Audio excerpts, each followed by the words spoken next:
Coming up on AEA Amplified, new products hit the market from Mid-Continent Instruments and Avionics and True Blue Power. From the Aircraft Electronics Association, this is AEA Amplified, a podcast for aviation's technology experts, with your host, Jeff Hill.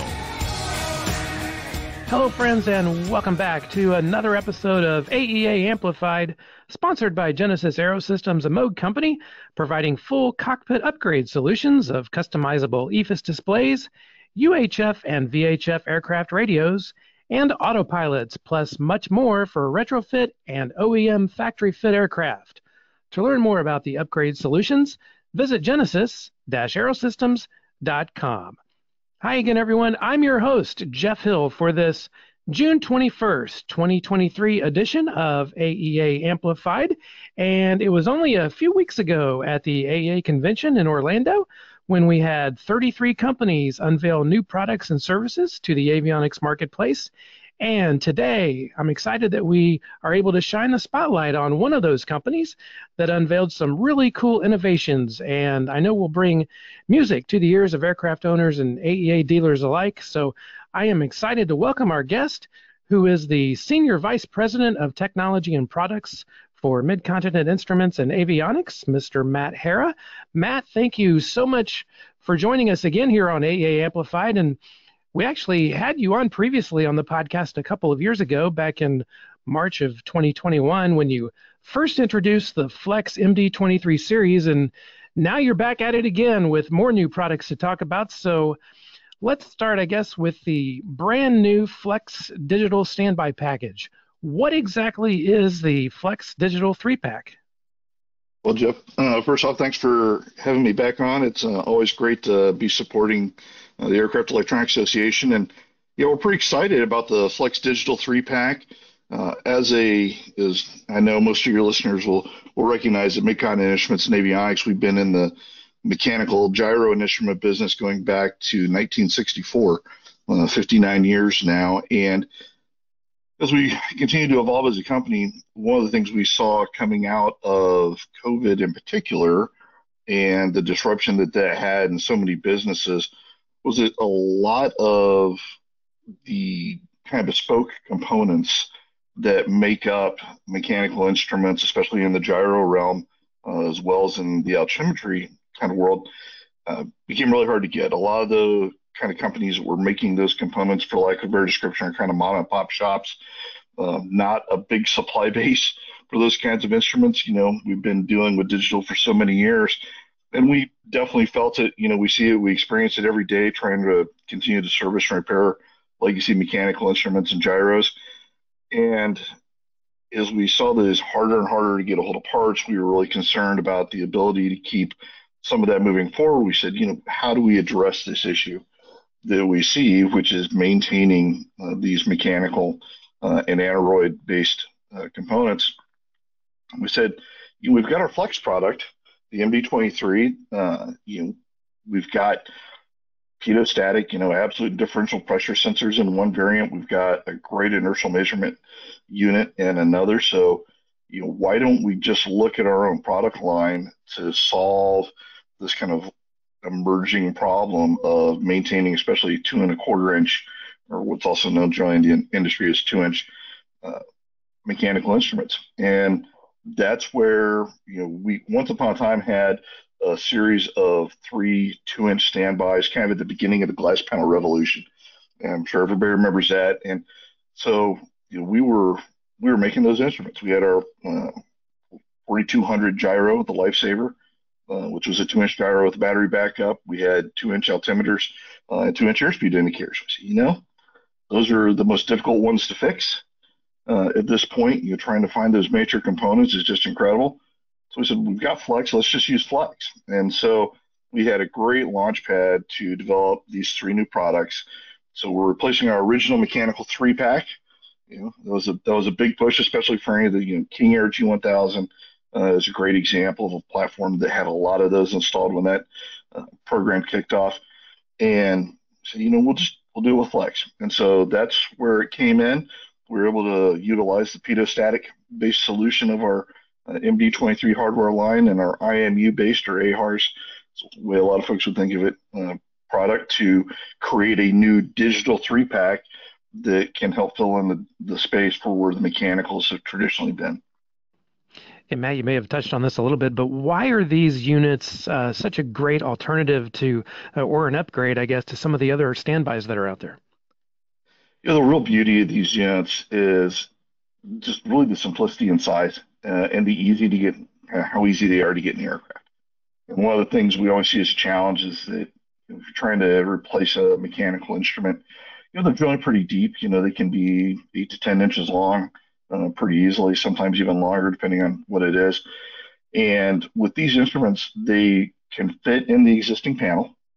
And so from a customer standpoint, especially when you look at kind of the target market, which has kind of been these turbine aircraft that have a lot of these 2-inch indicators put in there, cutting a new panel isn't really an option to go and put in another solution. And so by being able to fit in the same standard 2-inch, 2¼ inch hole, it works perfectly. And the simplicity behind it, just if you've got the standard 4-pin connector, which comes into the back of most of these kind of mechanical instruments, as well as your pitot and static lines, obviously, and an air-driven component. It's really straightforward. We need just the same things. We need power and ground. They can also take care of lighting, and so those are taken care of. You got the pitot-static inputs, and even on the gyro side, and this is one of the things I'm really excited about and really happy about the MD23 Flex Attitude Indicator, is that this particular unit, it's power and ground. And then you can hook it up to the lighting bus if you want, so you can use a rheostat or you can use the built-in dimmer.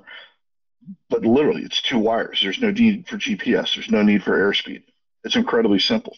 You're replacing a thing that's probably got, a 4-pin connector on the back, maybe a couple more depending on the model, but it's really simple. And so now you've got a product that can easily replace a mechanical thing, and especially at a price point, when it really gets to be challenging when you look at what it costs to try to repair and overhaul some of these 2-inch instruments in particular.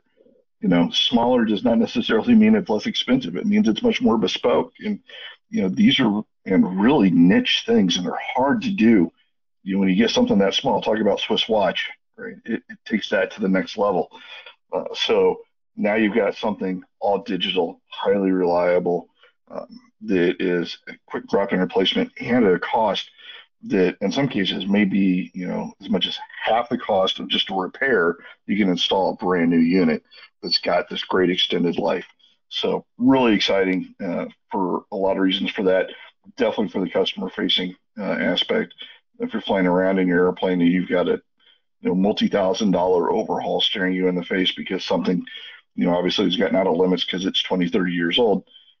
Now you can go fully digital, get a higher degree of reliability, and save yourself possibly some money on trying to do an overhaul to an instrument. And I know something, that the avionics shops out there would be interested in. You talked a little bit there about the installation requirements, but how long does the installation actually take? It really kind of depends on the airplane. And, I kind of jokingly say that, once you figure out how to get back behind the panel, it's probably going to take you longer to do the paperwork for the FAA than it is for you to get the thing installed. We do know that the world floats on a sea of paper, and we're acutely aware of that, having built a 145 repair station and a Part 21 new production facility. But the reality is, we generally look at this as being probably about it's a job you can get done in a day. Depending on the airplane, you might be able to get it done even faster. You're really talking about repinning connectors. You don't have to do all 3 at once. If you just need to do one, you just have a bad, attitude indicator. There are a lot of kind of old jet gyros out there that were in that 2-inch family that made it into a lot of different aircraft. That's in a pretty straightforward replacement at the end of the day. So, kind of depends on the panel, but I say generally you should be able to get this done. I would think even if you did all 3, then a day or less of time. Again, just kind of dependent on the airplane and the complexity of the panel. I know the shops are going to like that. And can you tell us exactly what type of aircraft are STC approved so far for the Flex Digital 3-pack? We do have an AML STC. It's focused on Part 23 airplanes today, and we're looking at Part 25 platforms in the future. on the Part 23 side, it's a lot of turbine aircraft. And so when you look at kind of the target market, it's been some great examples. I'll go from the small end on up, but airplanes like the Cessna Corvallis, what were originally the Lancer Columbias, came out with 2-inch instruments, initially the LC-40 and 41, to use the FAA nomenclature. Those airplanes, PA-46s, so you're talking about the Piper Malibu, Mirage family there, the Meridian, were good targets for the use of 2-inch instruments. And then kind of on up through the line, a lot of twin Cessnas. You move into the Citation family, especially the original Citations and the CJs, were all had 2-inch backups that were in the panel. So there's a few other cats and dogs in there. I'll say Aerostars, Navajos, Chieftains, things like that. But really focusing on kind of the cabin class twin, as well as those real high performance singles where a 2-inch instrument fit. And so those are all covered today on our AMLSTC. And we chose those because those are the most likely targets to already have a 2-inch hole in the panel that you want to reuse. And you touched a little bit there on the cost effectiveness of the product, but is there any specific pricing that you can talk about for the Flex Digital 3-pack?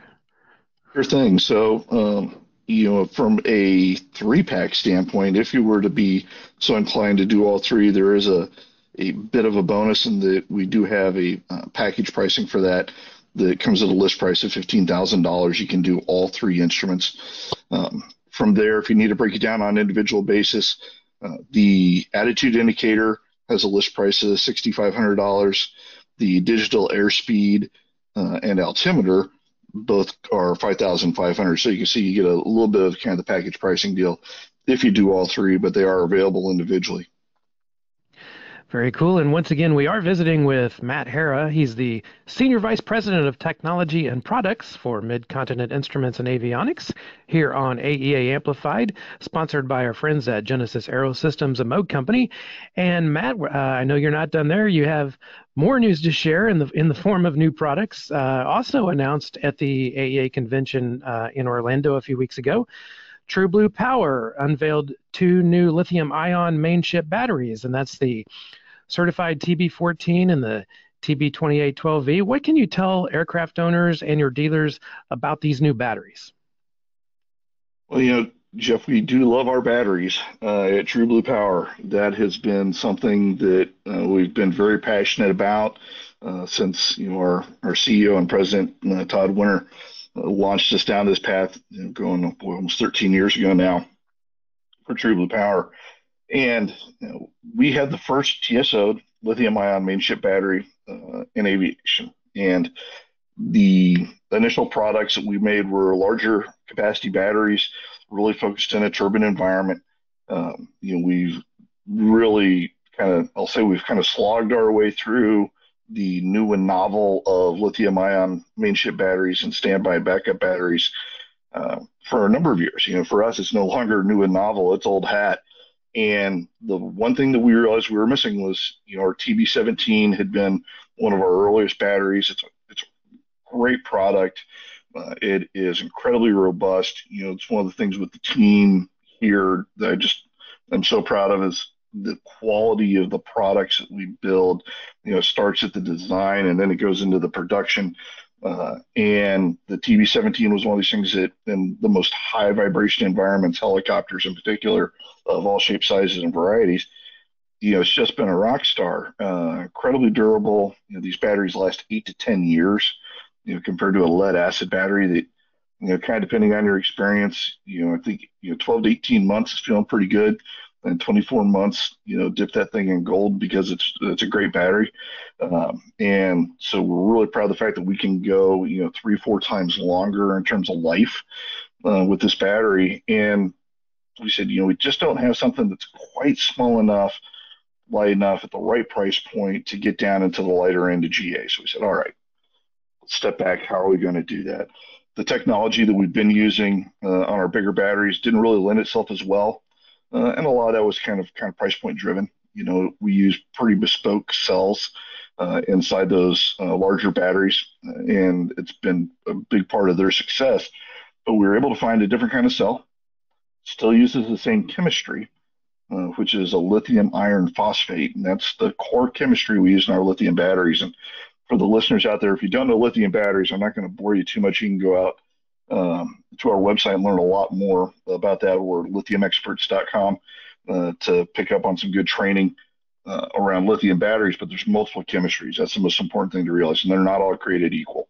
And lithium iron phosphate for a mainship battery and what we're trying to do in aviation is an incredibly safe formula that doesn't suffer from the typical kind of lithium challenges that you see and hear about, your iPad catching on fire or your scooter, bursting into flames in your homes or whatever. Lithium iron phosphate, one of the benefits is it doesn't really generate enough oxygen to sustain a flame when they get hot. And when they get hot, they go to about 350 C, which is a lot of other lithium chemistries go up to 1500. So it's important to understand that these are a lithium iron phosphate battery to bring a level of safety into the mix. And along with that, that same chemistry gives us a much lighter weight than what you get with lead acid. We typically are about half the weight of a lead acid battery and a lithium iron of the same kind of power capacity, so the number of amp hours. And so as we looked downstream and said, look, we've got this other cell, it's great, it's a little bit lower cost, it's still lightweight, still has the kind of performance we expect. And so we developed the TB14, which is a 14 amp hour, 28 volt battery. And that's really targeted, we're looking at things like, Cirrus, Cessna 182-206, airplanes that have got these bigger kind of 6-cylinder piston engines that you really want robust starting. And that's one of the things that lithium really gives you, is this ability to get a lot of power very quickly, as well as recharge very quickly. And so with that, what you're going to find is that you're going to get hot starts that are much more effective, right? So now you've got a hot start. You're going to be able to get that engine to spin and turn. And so the other benefit is now when your starter's engaged, your starter's not as engaged as long. And so it doesn't matter if it's a piston engine starter or a starter generator and a turbine engine, the ability to reduce the duty cycle on that starter or starter generator is incredibly important to the longevity of that component. The longer it runs, the hotter it gets. And so you want to get a bunch of power into it, you want to get to go, you want to turn, and then you want to disengage.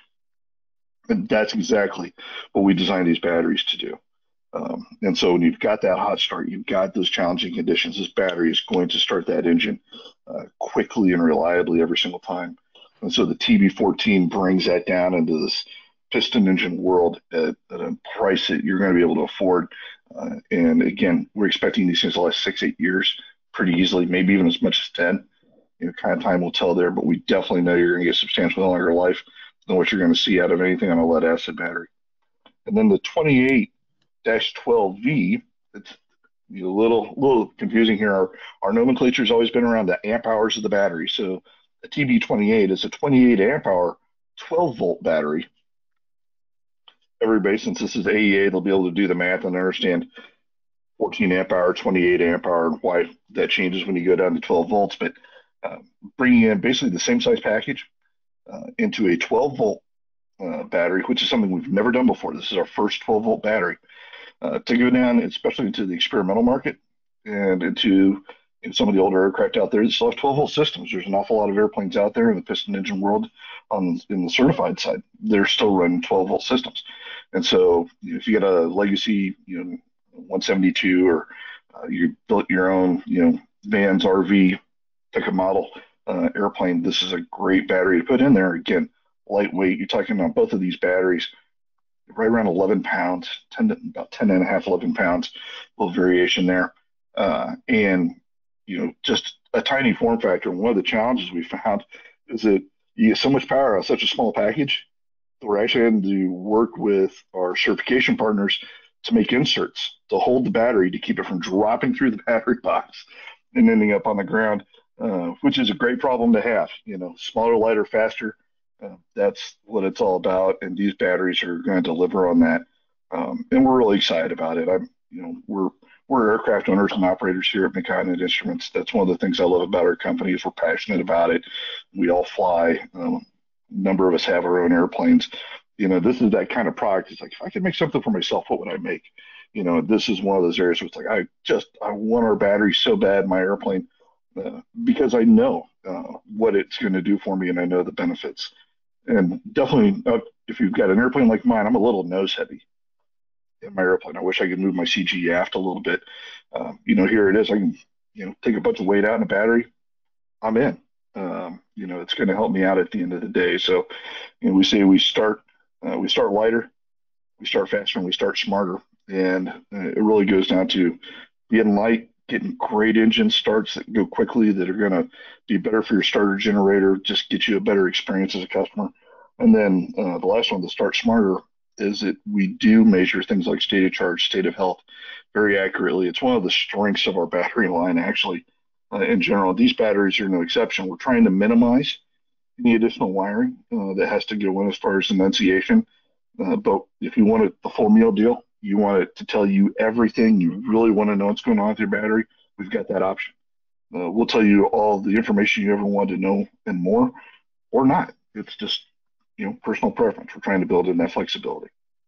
Yeah, and I think you mentioned the weight there was around 10 or 11 pounds for both of them. I'm curious, are those batteries, I guess, the smallest and or the lightest main chip batteries that your company has ever developed? For us, absolutely. For a main chip battery, these things are setting some new standards for us in terms of size and weight. We've generally been, just about kind of in the 18-pound range with our TB17 and our cylindrical cells that go in and formulate that particular battery. But yeah, it's been pretty amazing to see what we can get out of using this new cell technology, and where we've been able to go, just, like I said, size and weight wise. I think it's really impressive, and we're definitely going to have these. If anybody's going up to Oshkosh and AeroVenture, we're going to have these up there. You got to come by, you got to check it out. It really is kind of surprising. It's one of those things that you think it's going to weigh a ton. You're like, I'm about to pick up an anvil, and you walk over and you grab a hold of it, and all of a sudden you realize it's really light. It kind of startles you when you pick it up, because you're like, wow, this thing, is this real? It's like, yeah, that's it. That's the real deal. It's just kind of mind-boggling when you see it, and it's always fun. They're a great product. We're really excited and can't wait to get these out there and flying in everybody's airplanes. Yeah, Matt, I think you touched on it a little bit for both of them, but just for the aircraft owners out there who might be listening, specifically, can you confirm or reconfirm, I guess, the type of aircraft that each of those batteries are designed for? Yeah, so they're really designed, both of them, for the lighter end of general aviation, fixed wing aircraft. We're not there with these batteries on helicopters. The vibration and some of the environmental things are awfully hard on batteries. And so we really start with helicopter batteries that are TB17 and then on up the line. These guys are made for the fixed wing Piper, Cessna, Cirrus, Mooney, Beech kind of platforms, the heart of our general aviation environment, as well as the experimental market. These are TSO certified batteries. They've been through the whole process. And so they've got good pedigree. They've been through a lot of testing. But just because they've got TSO doesn't mean that it precludes them from going into an experimental home build. So, we really encourage people to take a look at that in those applications. And, the guys that I think are going to really appreciate these batteries at the end of the day, and I've got to say this because it's one of the things that sometimes gets missed. If you are supporting a flight school, if you're a flight school owner or operator, and you've got batteries that are typically you're flying for an hour, right? That's the typical flight profile for a student. If you're going up and do a start, fly for an hour, come back, the cycles that you get on batteries is really hard. The cycles do as much damage to any battery as anything else. Well, with lithium batteries, we can find that we can get up to 10,000 cycles out of a lithium ion battery. And that's incredible. And because we've got we can push the current out, very quickly at the beginning, we also recharge very quickly. And so you can go from completely depleted back to a full charge in less than 15 minutes. And so now when you have a student, you can go out, your student instructor, hop in that airplane, and they're doing, constant sorties all day long, flying for an hour at a time. What you're able to do is get a battery back up to full charge each time. So that means each time you're getting a really robust engine start, which means you've got backup emergency power actually available in the airplane if something else should happen. And that's a beautiful thing. When you look at the capacity checks on most batteries, a lot of these owners, they're going to say, oh, I've got less than 80%. I got to get a new battery. That happens every 12 to 18 months. And that's only when you're at the charger. That's probably the best case scenario, going in annually and getting it checked. We're going to get you as much of the capacity of that battery as humanly possible within 15 minutes. And so now you've got that extra power that you need to give you that satisfaction and that kind of safe feeling that you can get of knowing, I've got the battery. I can get this thing on the ground if I don't have an alternator, something happens. And so that extra bit of safety, the quick recharge, the number of cycles it can take, the number of years they're going to last, it just makes such great economic sense to the flight school operator to be looking at this kind of technology to really help their operation fly those airplanes. They don't make any money sitting in a hangar. You got to be flying them. And the last thing you want to do is be changing out starters, changing out batteries, because that's downtime that doesn't have a good return on your investment. You'll get that back out of these. And so that's a great use case, especially in that, the Cessna Diamond Piper kind of family that are being used in our training fleets today. Well, Matt, in other company news that I wanted to ask you about, and I know you're coming to us today or chatting with us today from your headquarters in Wichita, Kansas, but you also recently announced that your West Coast facility for Mid-Continent Instruments and Avionics is relocating from Van Nuys to Chatsworth in California. So why the move, and has that move been completed yet? Yeah, so the move is done. It was something that kind of bummed us out. We loved being on the Van Nuys Airport. It's one of those things where we had been a tenant in a building for 20 years, and when your landlord changes, and I know there's probably a lot of people that've got their own businesses sitting here, listening to this podcast, it can probably empathize a little bit and go, yeah, I know it is. Either your rent goes up or all of a sudden they want to change out what they're doing with the building. In our particular case, there were three of us that were tenants in the building, new landlord. They wanted to consolidate it down, get a single tenant in there. And we said, all right, where are we going to go? What are we going to do? We've got a strong commitment out in California. That facility in Van Nuys has been great at giving us a couple hours of time zone difference for our customers out on the West Coast. And then as well as giving us a little extra coverage for the Asia Pacific region. And we said, we're going to stay there. So we want to find someplace close. We wanted to try to make it as convenient as we could for all of our teammates that were out there in Van Nuys. We said, we got a good location up in Chatsworth. It's about 15 minutes north, not a big deal. And so we were able to secure that space and just move up to Chatsworth. And really pretty excited about it, because one of the things we've noticed over the years, and again, as business owners would think about this, sometimes you stay in the same facility, you've got to make changes in order to try to keep the flow going smoothly, and not all buildings allow you to do that as efficiently as you want.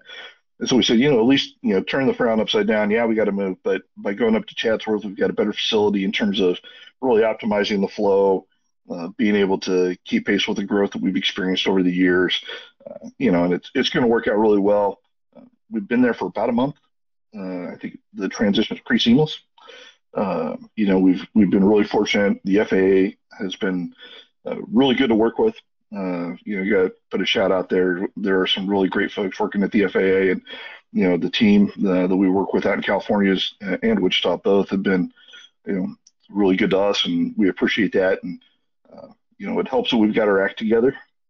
We do things by the numbers, and when you perform well, it makes it easy. But we're glad to have that move behind us. We're planning on being there for quite a while to come, and look forward to continuing to service customers there. And we're looking here in Wichita even, and what's coming here next.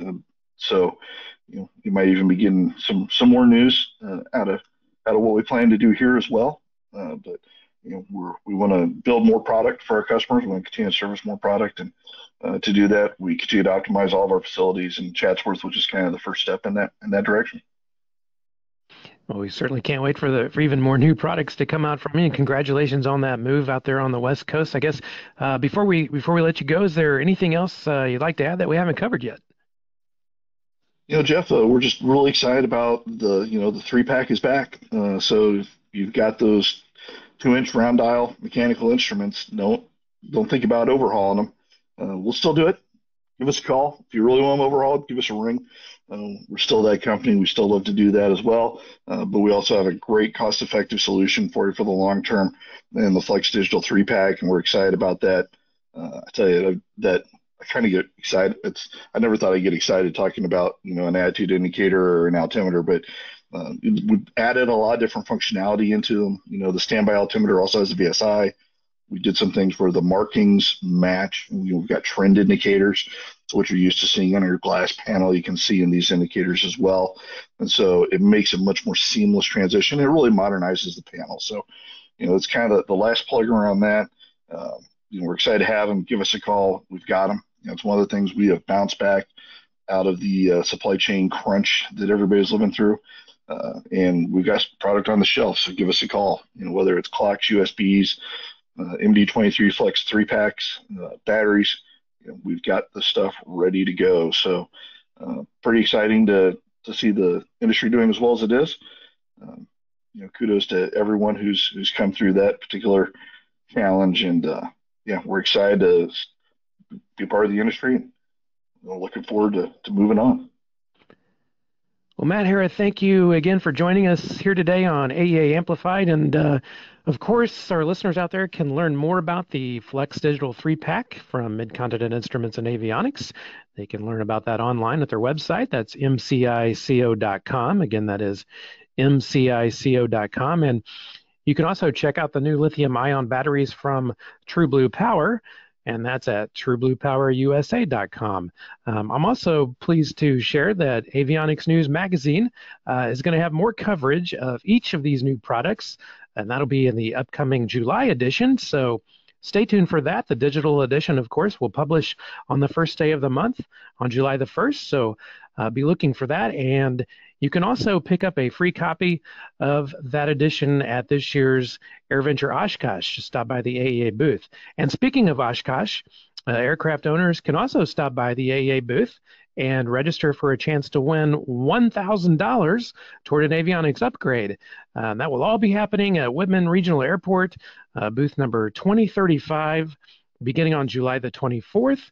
And the AEA will announce one winner each day from July 24th through the 28th via its social media outlets. So be sure you're following AEA on Facebook, Twitter, and LinkedIn to find out who those winners are. And aircraft owners, you must be at least 18 years old to register to win. Each of those 5 winners must also use an AEA member company to complete the installation. So for official rules and contest entry forms, visit the AEA's booth next month at AirVenture Oshkosh in Wisconsin. And also, let me remind our listeners that the avionics training schedule is set now for the summer months, and that's at the AEA's classroom at headquarters in Lee Summit, Missouri. There are several in-person and virtual classes that are available, but seating is limited. You can learn more about each of those courses, as well as enroll and save your seat by visiting aea.net/training. Also, AEA members, please know that you can now register for any of the 6 AEA regionals that are set for later this year. The first regional is going to take place in Canada, and that'll be in Calgary, Alberta, on August the 24th and 25th. And then the first regional will take place in the United States September 14th and 15th, and that will be for the East Regional in Daytona Beach, Florida. Registration is available for both attendees and exhibitors for all 6 of those AEA regionals at aea.net/regionals. And that's going to wrap it up for today. We hope you can join us again soon for another episode of AEA Amplified, sponsored by Genesis Aerosystems, a Moog company. To learn more about Genesis and its full range of upgrade solutions, visit genesis-aerosystems.com. Thanks again to Matt Harrah of Mid-Continent Instruments and Avionics for being our guest today. And until next time here on AEA Amplified, for our producer engineer Aaron Ward, this is your host, Jeff Hill, wishing you blue skies ahead. So long, everybody.